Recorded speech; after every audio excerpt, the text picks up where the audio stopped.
또 하나는 이 문제를 이제 다루는 그 국민의당 내의 어떤 담론들이 대개 법적 책임론으로 지금 가고 있어요. 예. 뭐 현재까지도 그렇게 가고 있는데. 검찰 수사를 지켜보자든지 뭐. 근데 법적인 문제를 넘어서서 정당이라고 하는 것은 정치적 기구지 않습니까? 네. 정치적 기구는 정치적 책임에 대해서 고민을 해야 된단 말이에요. 그러니까 법적으로 어떤 형사적 책임이 있느냐 없느냐 또 누구에게 얼마나 그 경중이 주어지느냐 하는 네. 문제는 사법기구가 하는 문제고 도의적 책임의 문제는 저 같은 학교 선생이나 또 교회 목사가 하는 일이지 않습니까? 그런데 정당은 정치적 기구이기 때문에 법적 책임이나 도의적 책임을 넘어서서 정치적 책임 문제에 대해서 고민을 해야 되는데 그런 이제 문제에 대해서 굉장히 좀 소극적인 것 같아요. 그래서 뭐 꼬리 자르는 거 하는 거 아니냐 뭐 이런 의심도 거기서 오는 거죠. 그러니까 예를 들면 도대체 그 조작에 누가 가담했느냐라든지 또 뭐 누가 사전에 그거 조작을 알았느냐 그 범위가 뭐라냐 하는 것은 사실 국민들 입장에서 보면 그리 중요하지 않아요. 그 사법부가 판단할 것이고. 네. 예. 국민들의 입장에 중요한 것은 그 조작적 증거를 선거운동 과정에 썼지 않습니까? 30번 이상. 예. 그러니까 썼으면은 그거는 국민의당의 책임이에요. 예. 전체 책임이에요. 그리고 궁극적으로는 선거 과정이라는 것은 후보가 예. 최고의 책임을 지는 위치에 있죠. 언제나 그렇죠. 예. 그러면 본인이 몰랐어도 책임지고 알았어도 책임지고. 그렇습니다. 그래서 그런 것이 이제 정치적 책임이라는 얘기거든요. 정치적 책임이라는 관점에서 좀 더 적극적인 대응이 있었어야 될 텐데 이틀 3일 지난 시점에서 여전히 그런 것들이 아직 보이질 않아서 지금까지 아쉬운 거죠. 이제 공식적인지 아닌지는 모르겠습니다. 한 언론의 보도에 따르면 영장이 발부되는 정도 그 정도 시점 이제 최초의 법적인 조치가 내려지는 거죠. 그 명백한 조치가 있으면 이제 발표가 있지 않겠느냐. 그러면서 뭐 측근이 누군지는 모르겠습니다만 측근발로 뭐 정면 돌파 그러니까 사과보다는 뭐 사과도 물론 있겠지만 사과보다는 어떻게 조치를 할 것이고 어떻게 대응할 것 앞으로 해 나갈 것이고 뭐 국민의당을 그래서 어떻게 살릴 것인가 이런 데 방침을 지키는 내용이 나오지 않겠냐 이런 보도가 있거든요. 뭐 그렇다고 한다면 우선에 이제 법적인 문제가 좀 정리되는 걸 봐가면서 하겠다고 하는 것은 이해는 갑니다. 왜냐하면 뭐 불확실하니까 도대체 어디까지 얘기해야 될지 또 무슨 얘기해놨다가 일이 또 뒤집어지고 더 다른 의혹이 생겨날지 뭐 이런 것들이 이제 걱정일 텐데 저는 최고 지도자는 그런 걱정하면 안 된다고 생각합니다. 우리가 박근혜 대통령한테 계속 추궁했던 게 뭡니까? 국민적 눈높이에서 국민들이 궁금해하는 점에 대해서 왜 빨리 대답하지 않느냐 하는 거지 않습니까? 그래서 법적인 정리가 되기 전에라도 이 문제에 대해서 책임과 또 사과 이런 것들은 하는 것이 옳다고 생각하고요. 물론 이제 그거 이해는 하지만 그다음에 또 하나는 또 할 수 없으니 여러 번 할 수 없으니 한 번에 정리해서 하겠다. 여러 번 해도 좋죠. 그러니까 이것은 제가 책임질 일입니다. 현재 지금 이 문제 때문에 국민의당이 거의 뭐 와해 상태라고 할 정도로 혼란 속에 있지 않습니까? 그러면 자신을 서포트해 주었던 또 자신을 위해서 뛰었던 그런 집단과 세력에 대해서 본인이 장수가 책임을 져야죠. 그래서 이건 내가 책임질 일입니다. 그리고 내가 앞으로 이 문제의 그 정리 과정을 계속 따라가면서 국민들이 궁금하게 생각하는 것에 대해서 다 밝히도록 하겠고 어떻게 하겠다. 이런 계획을 우선 빨리 얘기를 하고 그다음에 사태 추이에 따라서 또 사과할 수도 있는 거죠. 저는 그렇게 생각하고 그다음에 또 하나는 이제 자, 이야기를 계속 이어가 보면 나는 안철수 후보에 집중합니다. 안철수 씨가 대선 토론 때 했던 말은 지금도 제가 기억을 하고 있었거든요. 이것을 특별히 잘 부각시키지는 않네라는 게 첫인상이었고요. 흘러가듯이 아까 제가 말씀드렸던 그 문맥을 던졌던 것도 지금 다시 한번 제가 확인해 봤는데 맞아요. 문재인 후보에게 답을 들으려고 하는 질문이 아니고 이것이 특혜입니까? 뭐 아버지를 둔 뭐 5급 상당의 뭐 이런 게 특혜입니까라고 이야기를 해요. 근데 이 사건의 기본적인 가장 핵심은 문준정 씨가 어디를 들어갔냐가 아니라 아버지가 뭔가 이렇게 상황을 만들어 놓고 아들을 특혜 채용하는데 아버지가 주도를 했다 요거잖아요. 맞습니다. 그러면 안철수 후보 입장에서 제가 그런 질문을 여러 사람들한테 해봤어요. 안철수가 정말로 그런 것을 조작할 수 있는 인격일까요? 아닐까를 질문해봤어요. 다수의 사람들은 그래도 안철수가 그 정도까지 했을까 하는 그런 생각을 가지신 분들이 많더라고요. 평소에 이미지 때문에 그래요. 제가 대선 겪으면서 느낀 건데 MB와의 연관성 같은 걸 보고 느낀 건데 다시 한번 제기해봅니다. 전 충분히 알았을 가능성이 있다라고 느껴져요. 그러니까 안철수가 주도적으로 조작을 했다, 지시했다가 아니라 조작을 하려고 하는 그 조직의 제한, 응집력을 제어할 의도가 없었다는 거 저는 봐요. 그러니까 실제로 결재까지 했을 확률도 높아요. 그러니까 그런 가장 대표적인 태도 있지 않습니까? 나는 모르겠으니까 알아서 해. 라는 식으로. 그러니까 상황을 다 알고 아는 상태에서 나는 도저히 어떻게 될지 모르겠으니까 나는 모르겠어. 니들이 알아서 해. 이런 방식으로 진행되는 게 아닐까. 내가 심리적으로 거짓말을 하려고 하면은 내가 명백하게 그게 거짓인 걸 알고 누구한테 질문을 던질 때는요. 더군다나 생중계되고 있는 TV로 하는 대선 토론이잖아요. 이럴 때는 정말 흘리듯이 한 방 치고 상대방 답 듣고 싶지 않고 다른 걸로 바로 넘어가고 사람들한테 그 문장만 인식하고 남아있게끔 하려는 전략을 구사했다고 봐요. 그 음성 파일을 다시 한번 제가 방송에 넣어드리도록 할 텐데 한번 들어보시기 바라고요. 그럼 제가 문 후보께 묻겠습니다. 카이스트 교수가 서울대 교수로 이직한 것이 특혜입니까? 아니면 권력 실세에 있는 아버지를 두고 있는 아들이 5급 직원으로 채용된 게 특혜입니까? 그런데 이 문제를 풀기 위해서는 저는 제안합니다. 국회에서 이 문제 해결해야 됩니다. 교문이 열고 환노위 열어서 모두 다 투명하게 저는 검증받는 것이 옳다고 봅니다. 이 자리에서 내일 그 두 위원회 상임위 열자고 약속해 주시겠습니까? 자, 그러면은 트윗을 한번 보겠습니다. 국민의당. 다시봄님의 트윗입니다. 안철수는 사퇴한 지역구의 산불 현장에 바로 나타나더니 당의 존립이 위태로울 정도의 엄청난 조작 사건이 터졌는데 입장 표명은커녕 코빼기도 안 보임. 현재 민간인 신분이라서 산불 났을 때도 이미 민간인 신분이었음. 대선 후보로서 책임감 따윈 없는 건가라고 올려주셨습니다. 이니즘님이 송민순 수첩 일기장 조작, 홍준표 편지 조작, 안철수 녹취 녹음 카톡 조작. 야, 수법은 네가 제일 들어 이 새끼야. 이렇게 하셨는데 여기 사진을 첨부해 주셨어요. 그 대선 후보 당시에 그 썰전에 나왔었잖아요. 그 썰전에 나와가지고 이제 그 밑에 자막이 크게 이제 딱 박힌 게 나쁜 것을 배울 시간이 없었습니다. 똑같아. 그런 쪽으로 조금 더 연마해요.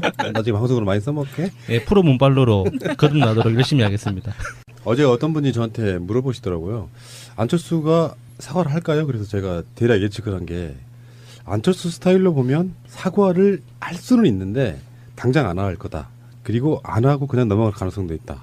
이게 안철수가 사과를 하게 되면 또 전국이 한바탕 더 휘몰아치는 그 소용돌이가 있고요. 일부 이제 음모론 하시는 분들에 의하면은 지금 이게 김경준의 BBK를 덮으려고 국민의당에서 터뜨린 사건이다. 셀프로 터뜨린 사건이다. 이렇게 말씀하시는 분들이 있어요. 있습니다. 예. 예. 그렇다 보니까 어떤 이득이 더 크냐 이야기할 수도 있겠지만 그렇다고 해서 BBK 사건이 덮이는 건 아니죠. 이슈가 조금 더 컸다 작아졌다 할 뿐이지. 그리고 당장 김경준 씨가 그걸 터뜨렸다고 해서 수사가 바로 들어갈 수 있는 것도 아니고요. 법적으로 끝난 사안이라서 새로운 전기가 마련되지 않으면 좀 힘들다고 보고. 김경준 씨가 트위터에 그런 글을 썼어요. BBK 사건을 다시 공론화해서 내가 얻을 수 있는 이익은 없다. 이미 벌써 처벌이 끝났기 때문에 내가 얻을 수 있는 이익은 없다. 나한테 뭐라고 하지 마라. 하지만 이것은 진실 차원에서 반드시 밝혀야 될 부분이다라고 트위터에 써 있고요. 그리고 트위터에서 그것도 썼어요. BBK 사건 조작 사건 12년 대선 조작 사건과 버금가는 게 이번 국민의당 조작 사건이다. 이런 것도 썼어요. 근데 이거는 더 악질적인 거 아닙니까? 그러니까 악질적이죠. 원래 있던 증거를 왜곡시키거나 뭐 은폐하거나 이렇게 뭐 더 확대시키거나 확대 해석하거나 할 수는 있는데 없는 걸 지어내는 건 이게 차원이 다른 문제죠. 완전히. 그래서 이게 너무너무 심각한 거예요. 이게 좀 예전에 부당거래라는 영화 있었지 않습니까? 그 증인부터 만들어내지 않습니까? 차례차례로. 이렇게 무릎 꿇리고 류승범이 검사로 나와가지고 정말 허벌나게 때려가지고 그게 생각날 수밖에 없는 상황이에요. 달님 딸버떼님의 트윗입니다. 국민의당이 지금 이유미가 사회초년생이라고 개구라를 치는 중. 38살이다. 38살 때 박지원은 뉴욕 한인 회장이었다. 38살 때 박주선은 광주지검 해남지청장이었다. 38살 때 주승영은 광역 의원이었다. 이게 사회 초년병이야? 라고 말씀해 주셨는데요. 우리나라가 언제부터 이렇게 38살 여자에게 사회 초년생이라며 너그러운 마음을 베풀었었나요? 이유미 경력을 보니까요. 삼성그룹 들어가서 생활하다가 아마 결혼하고 직장을 그만둔 것 같아요. 그러다가 주부 생활을 하고 있다가 카이스트 대학원 들어가서 안철수 만나요. 어떤 그런 과정들이 있더라고요. 그래서 안철수의 제자로서 흔히 말해서 어제 이제 국민의당의 표현에 의하면 안철수 전 대표의 광팬이었다 이렇게 표현하는데 이거 좀 웃긴 것 같고. 그러니까 안철수의 엄청난 측근이고요. 안철수를 동행하면서 따라다니면서 선거운동도 했던 사람이에요. 그러면서 책까지 냈어요. 안철수 선거운동의 기록을. 네. 그 정도 사람이면 안철수의 어떤 당의 직책을 떠나서 안철수의 측근인 건 맞고요. 일단은. 이준서 자체가 또 저도 기억나요. 대선 한참 진행되고 있을 때 안철수가 벤처 누구누구를 만나가지고 이 사람들과 뭔가를 한다 뭐 이런 식으로 이렇게 기사가 났는데 그 사진에 젊은 사람 2사람이 나오죠. 그중에 오른쪽에 있는 사람이 이준서였고요. 네. 그러면서 이준서를 그 벤처 4차 산업혁명 이런 개념을 이미지를 주기 위해서 최고위원으로 올려요. 네. 임명직 최고위원. 그렇게 되면 이제 이준서와 이유미와 안철수의 관계 속에 그러니까 의기투합을 한번 해볼까? 안철수 후보는 절대 모르게. 그래서 이용주 의원한테 거짓 정보를 갖다 바치는 있잖아요. 이 이유미 씨가 이력이 좀 특별한 사람이에요. 박근혜하고도 친했어요. 박근혜가 그 젊은 벤처 사업가들 그 모임에 있는데 가요. 그래서 박근혜가 가서 박근혜가 이렇게 가면은 누군가를 데리고 이렇게 같이 인터뷰를 하잖아요. 거기에서 박근혜 옆에 딱 붙어가지고 한참 동안을 얘기를 해요. 박근혜 페이스북 보세요. 지금도 이유미 사진이 같이 붙어 있습니다. 맞아요. 네. 그 노란색 옷 입고 그 있는 퉁퉁한 모습에 그 있는데 이봐요. 이제 노란색 옷 안 입으세요. 입어야지. 아 노란색을 그 아니 그게 아니라 당색으로 쓰시는 분들 죄송합니다. 난 퉁퉁한이라고 했어. 퉁퉁한 그것 때문에 지금 입으세요 한 거예요. 아 저도 퉁퉁해요. 뭐 어쩌라고. 문재인 대통령이 그 한마디 하실 거예요. 이따 방송 들어보세요. 네. 입으세요. 노문 정서 공동체 적폐 사장님의 트윗을 올려드리겠습니다. 이유미 38세 두 아이 엄마, 여수 출신, 안철수 최측근, 여수갑의 총선 출마, 국민의당 대선 캠프 소속, 국민의당 청년 부위원장. 그런데 기레기들은 평당원, 사회초년생이라며 박근혜가 김하영 옹호하듯 같은 감성팔이 자극하고 있음. 그러네요, 진짜. 네. 당직자 인구과 당원은 엄청 다르잖아. 그 이게 항상 평당원이라고 나와요. 언론에서. 그리고 자기들도 그래요. 그러면서 국민의당에서는 뭐 이상한 것들을 지금 꼬리 자르기를 던져내고 있는데 그 아까 말씀하신 책 예. 안철수 그 책 뭐지 제목도 좀 그런데 그 책을 만드는데 이유미가 만드는데 안철수 측근에 있던 예. 다른 사람들은 다 반대를 했는데 이유미 혼자 독단적으로 만들었대요. 그러면서 꼬리 자르기를 해나가고 있어요. 그리고 이게 국민의당도 웃기고 언론들도 정말 짜증나고 꼴보기 싫은 게 사실 노무현 대통령이나 문재인 대통령하고 눈만 마주쳐도 친노다, 친문이다 이렇게 막 그룹 지어놓고 이렇게 몰아붙이는데 이유미 씨하고 이준서 씨는 핵심 측근이라고 봐도 무방하잖아요. 이게 실제 관계는 모르지만 근데도 그렇게 보이죠. 예, 그런데도 언론이나 국민의당에서는 그냥 당원, 일반 당원이라는 말로 계속 이렇게 자리시키려고. 제 화살은 안철수를 향해 가고 있는데 예. 안철수가 몰랐을 개연성도 있고 알았을 수도 있고 알았으면서도 계속 거울을 시켰을 가능성도 있고 심지어 공모했을 수도 있고 이거는 난 몰라요. 저는 어떤 결론을 내리지 않겠습니다. 근데 안철수 씨가 사과를 할 것이냐 사과를 하기는 하겠죠. 근데 지금 현재 모든 시선이 안철수에게 모아져 있어요. 예. 어떻게 이야기할 것이냐 이걸 정식 기자회견을 할 것이냐 심지어는 안철수 쪽에서는 페이스북을 통해서 사과를 하는 것까지 그런 거는 제가 봤을 때는 의미가 없어요. 사과가 아니야. 그렇다고 안철수가 지금 죄인처럼 나와가지고 기자회견 하기에는 자기들 스스로는 모양이 엄청 빠질 거예요. 근데 점점 그런 시간이 길어질수록 비난의 여론은 확실히 안철수를 향할 수밖에 없는 상태거든요.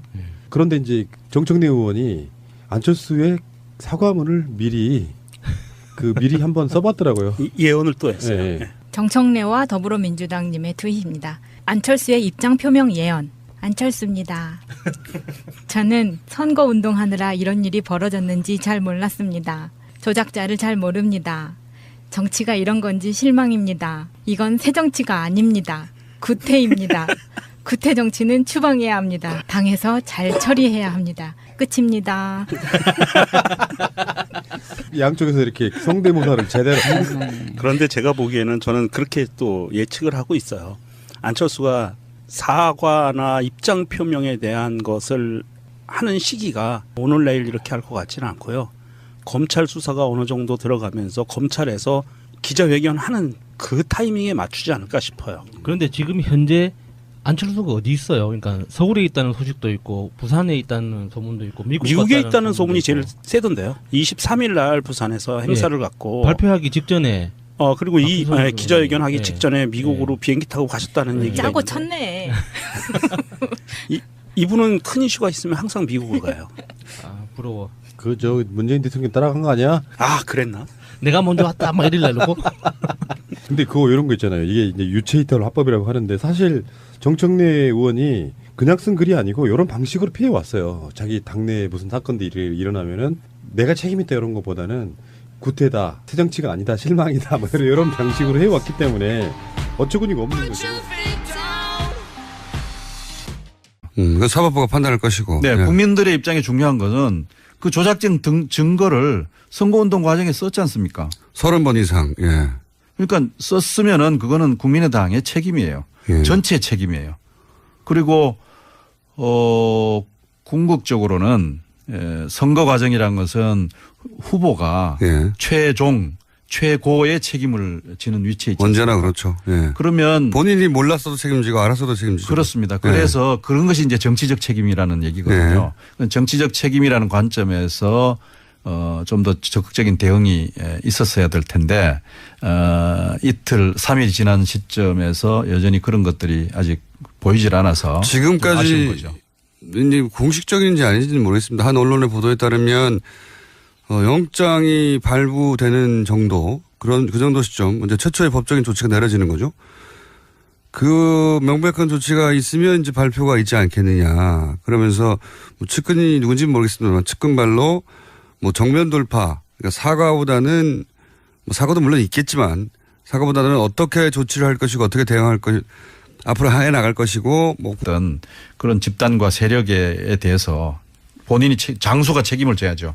그래서 이건 내가 책임질 일입니다. 그리고 내가 앞으로 이 문제의 그 정리 과정을 계속 따라가면서 국민들이 궁금하게 생각하는 것에 대해서 다 밝히도록 하겠고 어떻게 하겠다. 이런 계획을 우선 빨리 얘기를 하고 그다음에 사태 추이에 따라서 또 사과할 수도 있는 거죠.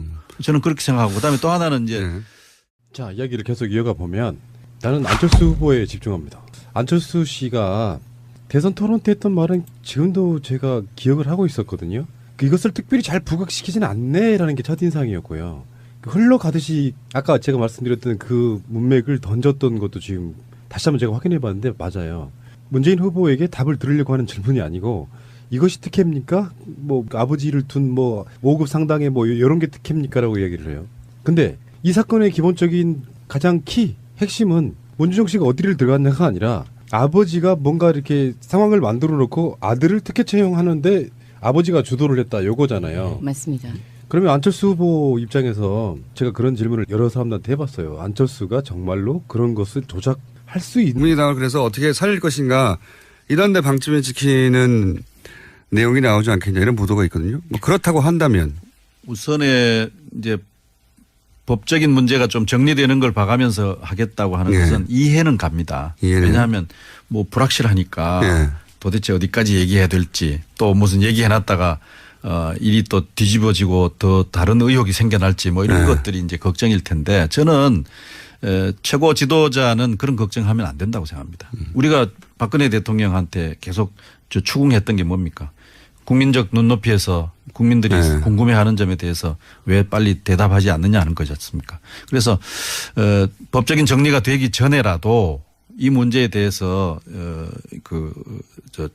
책임과 또 사과 이런 것들은 하는 것이 옳다고 생각하고요.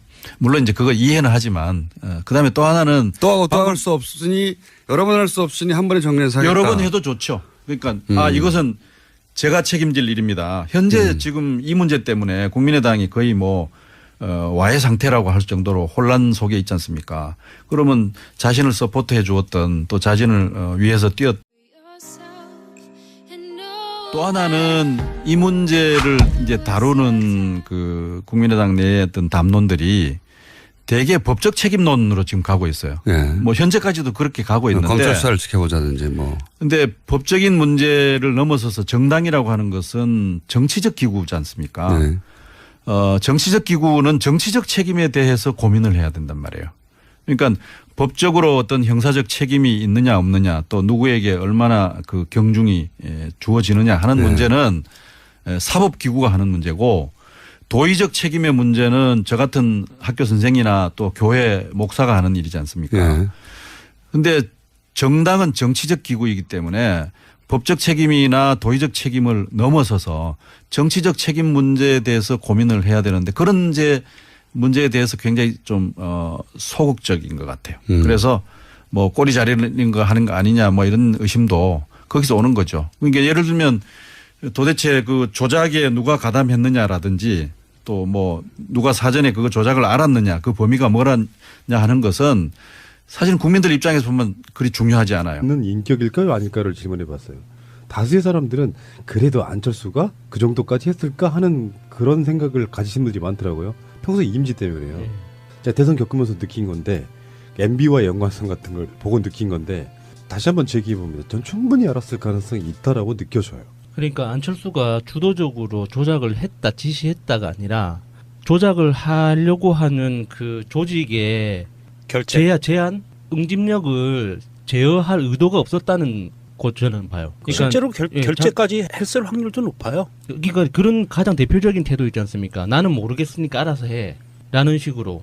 그러니까 상황을 다 알고 아는 상태에서 나는 도저히 어떻게 될지 모르겠으니까 나는 모르겠어. 니들이 알아서 해. 이런 방식으로 진행되는 게 아닐까. 내가 심리적으로 거짓말을 하려고 하면은 내가 명백하게 그게 거짓인 걸 알고 누구한테 질문을 던질 때는요. 더군다나 생중계되고 있는 TV로 하는 대선 토론이잖아요. 이럴 때는 정말 흘리듯이 한 방 치고 상대방 답 듣고 싶지 않고 다른 걸로 바로 넘어가고 사람들한테 그 문장만 인식하고 남아있게끔 하려는 전략을 구사했다고 봐요. 그 음성 파일을 다시 한번 제가 방송에 넣어드리도록